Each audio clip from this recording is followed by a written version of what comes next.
Hey there, AMG Guitar. I thought it might be fun for me to make a little video showing you all of the guitars that I own, which is pretty excessive, I think, for a man with just two hands. And there's only one place to start, and that's with this guitar here. This is a L Degas. There's the headstock right there. L Degas. It is the model number is MT4YS. And MT stands for Martin. And this company was so bold as to make all of their rip-off guitars exact named right after them. And this is called a Hummingbird. And you can't see it here anymore because I've worn it clean off, but there used to be a silkscreen kind of Hummingbird picture there. If you look up Hummingbird Martin, you'll see what this guitar was styled after. I have owned this guitar for 29 years. It's the very first guitar I ever bought. I can't believe I still own it. I've replaced all the tuning pegs because the other ones kind of fell apart. I've replaced the nut. I've replaced the saddle. I don't think I've replaced the string pegs. I think they're original. And I've replaced the strings a heck of a lot. Anyway, this guitar is very special to me because of the fact that I've owned it for so long. I hope that in 2049, which is 29 years from now, you still have whatever guitar it is that you have right now. Okay, on to number two. All right, number two is probably the guitar you're most familiar with and seeing me have. It's 19 years old. This is a Seagull, which is a Canadian company owned by the umbrella corporation Godin. And this Seagull is the S6 folk guitar. It's got a pickup in it. The pickup is actually, in a lot of acoustic guitars, it's a little tiny strip that sits underneath the saddle, and so it just picks up vibrations through that way, similar to, not similar, but like an electric guitar sits under the strings and picks up vibrations. This sits here. It's a physical thing, though, as opposed to a vibrations through metal coils thing.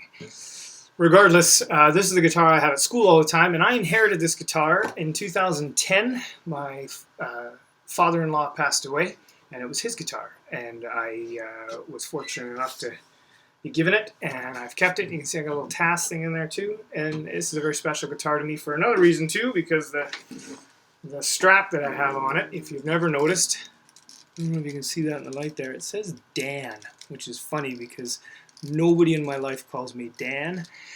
My first name is Daniel. But my father made this strap for me. He was a leather worker in his spare time as a hobby. So this is a pretty substantial strap, and he made this strap with some tooling and leather work on it. And so I really appreciate having this strap on this guitar. My father passed away in 2017. So overall, this is a pretty important guitar and strap to me.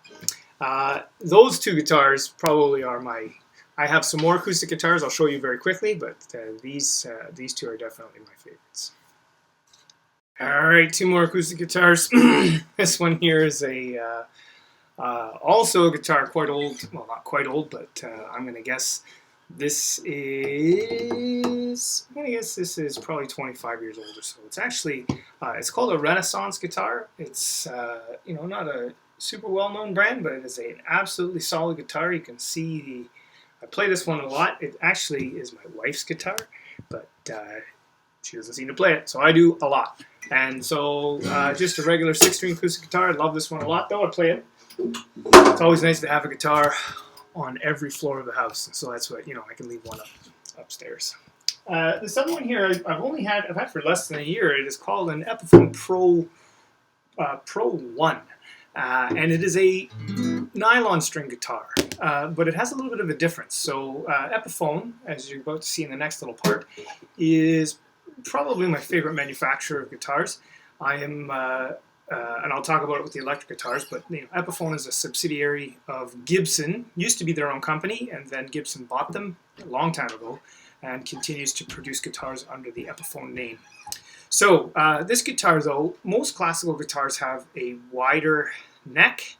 This has a standard width, relatively standard width acoustic guitar neck, but it has nylon strings. So I like it because you can feel like you're playing on a nylon string guitar.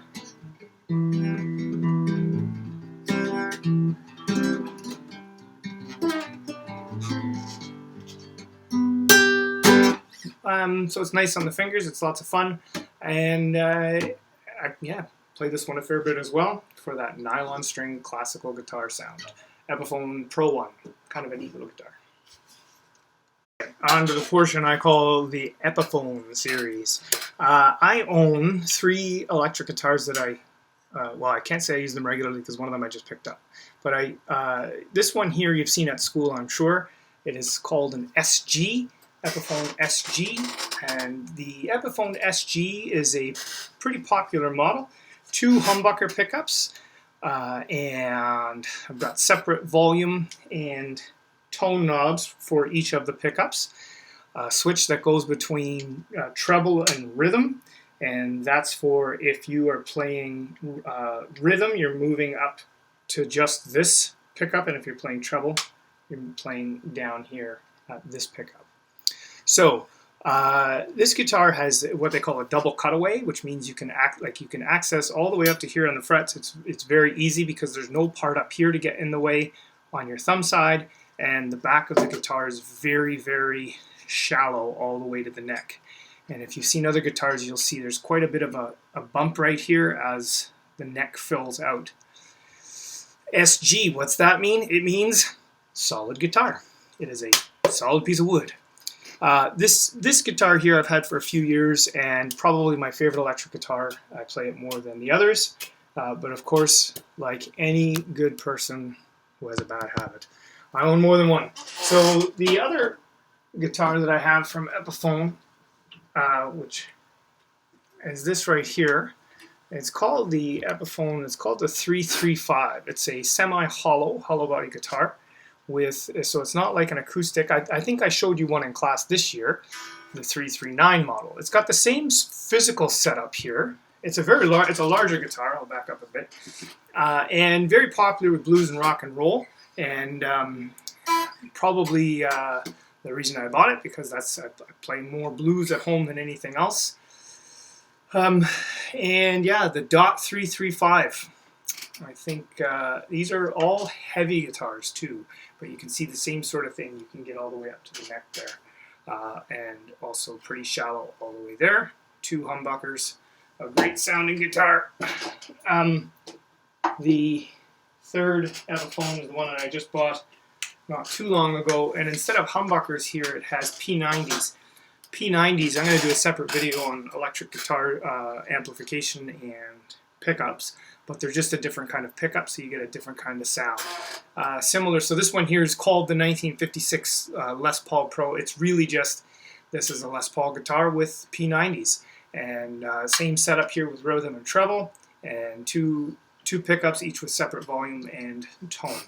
And this one here has been a lot of fun since I got it. I've just been playing around with it, but yeah, all of these are hardtail guitars. The 3 that I've just shown you, they don't have a tremolo bar, which I never used anyway. I've owned multiple Fender products in my life, and I just never really connected with them the same way that I do with these ones here, starting with that SG. All right, that's it for the Epiphone guitars. All right, quick word about brand names. I hear a lot of people, they get quite worked up about, oh, is it a Squire, or is it a real Stratocaster, made in America? Is it an Epiphone, or is it a Gibson? Blah blah blah. I really don't get worked up that much about those brand names, and it seems like this may be an Epiphone advertisement. It's not. It's just a kind of guitar in the neck that really feels good to me. So the bottom line is, if the guitar sounds good to you and you enjoy playing it, then don't get caught up in the brand name and whether it was an expensive or cheap guitar. Play lots of guitars, figure out which ones you like, and play those guitars, whether they're expensive or cheap. And for your sake, I hope they're cheap, because then you can buy more. Miscellaneous guitars. I have what they call a lawsuit guitar. In the 70s and into the 80s, I think, but Japanese companies were producing guitars that were based identically off of North American guitar manufacturers. This one here is a kind of a Fender Mustang ripoff there, 2 angled single pickups, but it's made by a company I think called Sanox, I'm not sure. But there's nothing really fancy about this guitar. I inherited it. It's actually got a slightly shorter neck, and it feels a little bit smaller as well on the thickness side. It's just a fun little guitar to play. I actually have another lawsuit guitar that's out on loan right now, a little Ibanez Telecaster. It looks exactly like a butterscotch Telecaster, except it says Ibanez on the top. This guitar here was kind of a project that I created. It is a PV Generation EXP. I have a couple of these.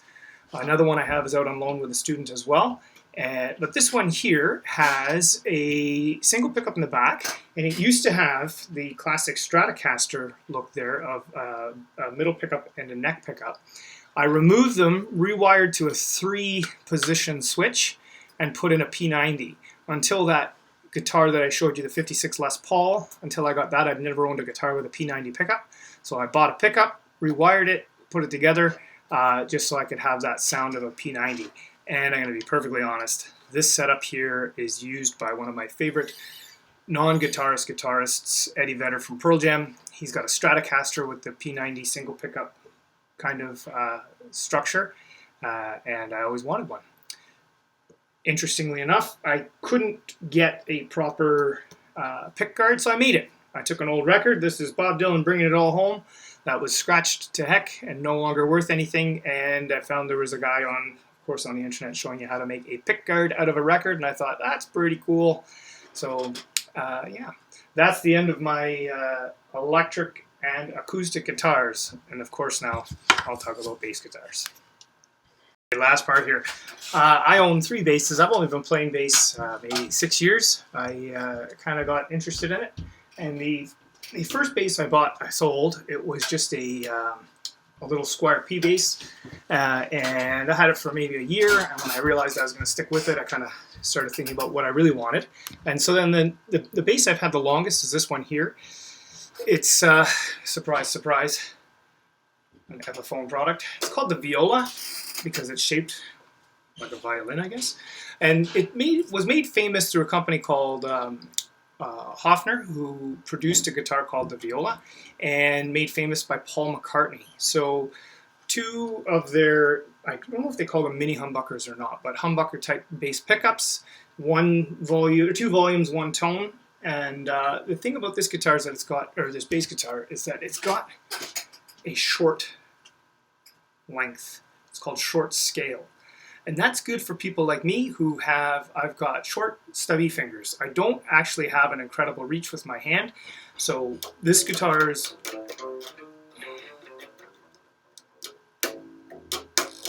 I put this thumb rest in myself because I've always appreciated playing with the thumb.